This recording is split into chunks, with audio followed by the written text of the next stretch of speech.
Hola exploradores, ¿qué tal? ¿Cómo estáis? Cerramos hoy nuestra trilogía romana.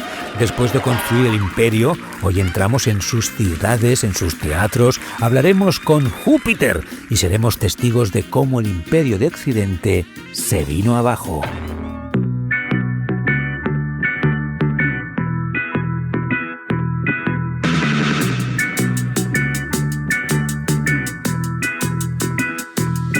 Las ciudades romanas, como la propia Roma, que llegó al 1.000.000 de habitantes, ¡cuánta gente!, estaban muy bien pensadas.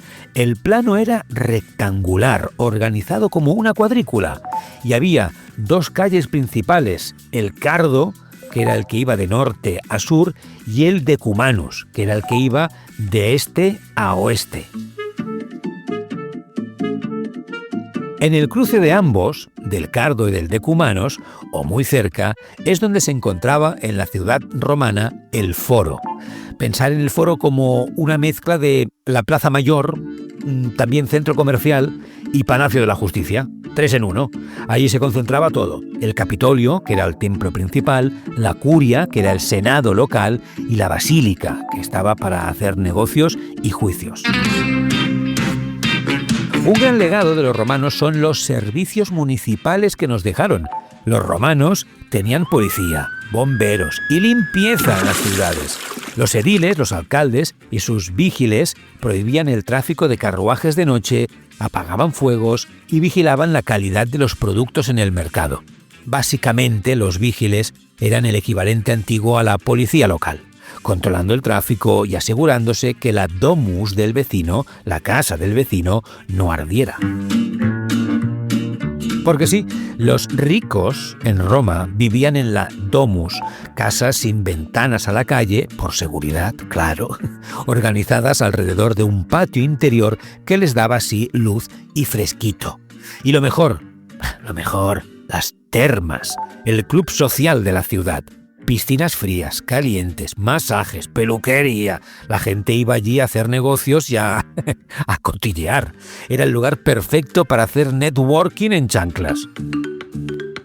Y para el entretenimiento masivo tenían el teatro, donde había comedias y tragedias con máscaras, ya que las mujeres no actuaban, así que los hombres tenían que ponerse una máscara para poder interpretar el papel de una mujer.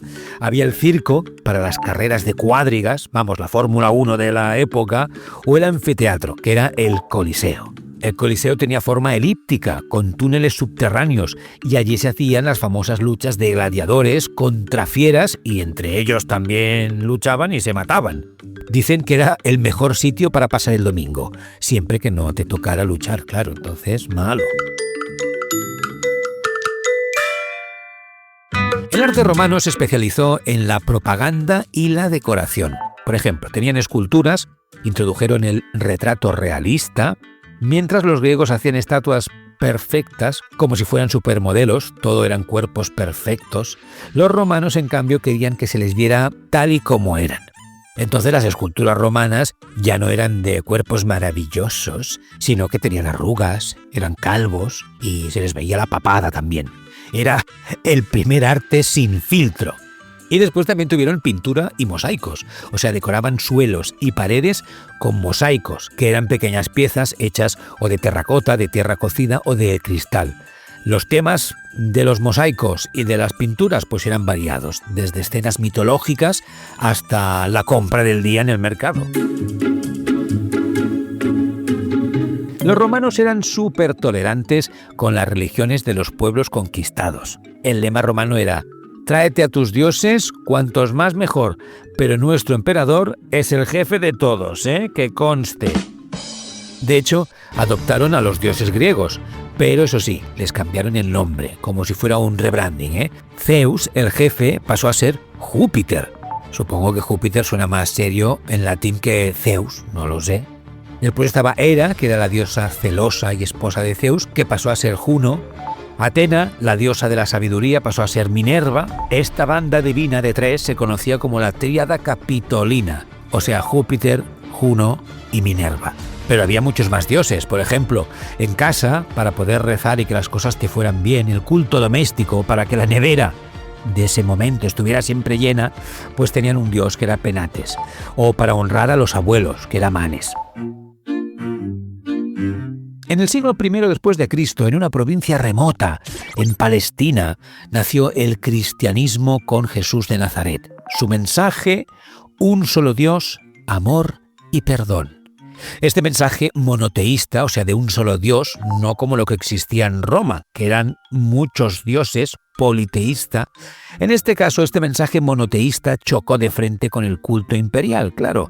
Los cristianos se negaban a adorar al emperador como si fuera un dios, y por eso fueron perseguidos. Bueno, perseguidos y asesinados también. Se escondían y enterraban a sus muertos en las catacumbas, o sea, en túneles subterráneos. Utilizaban los cristianos símbolos para reconocerse en secreto, como si fuera una contraseña visual.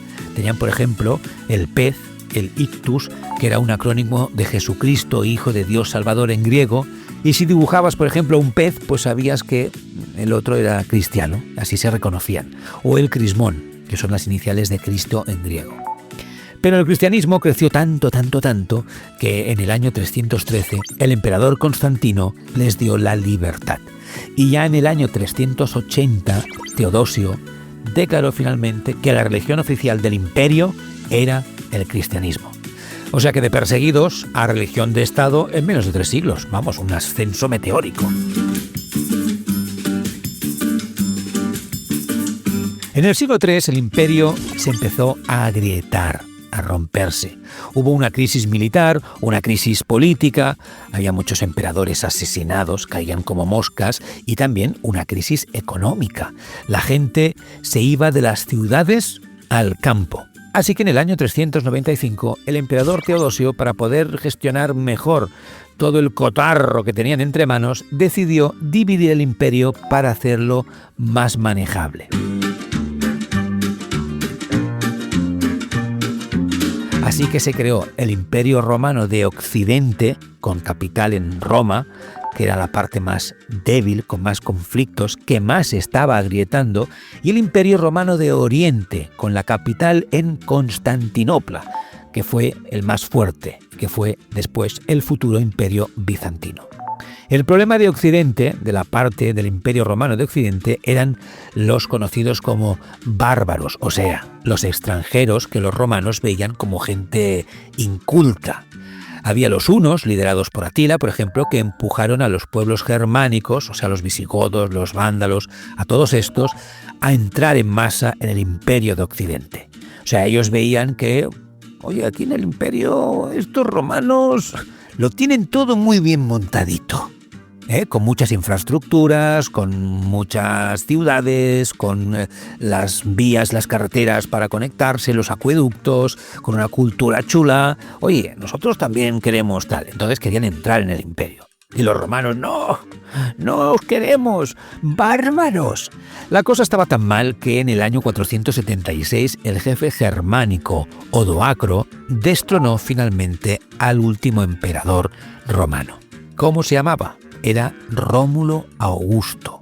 Toma ya, se llamaba como el fundador, Rómulo, y como el primer emperador, en un intento desesperado para aferrarse al pasado, a ver si poniéndose esos nombres, ¿no?, de Rómulo y Augusto, pues la cosa le iba bien. Bueno, pero fue que no. Fue su deposición en ese año, en el 476, y el Imperio Romano, de esta manera, el Imperio Romano de Occidente, no el de Oriente, se acabó. Pero el legado de los romanos es infinito. Pensar, nuestra lengua, que viene del latín, nuestras leyes, del derecho romano, el cemento, las carreteras, el cristianismo. Los romanos se fueron, pero su mundo se quedó para siempre.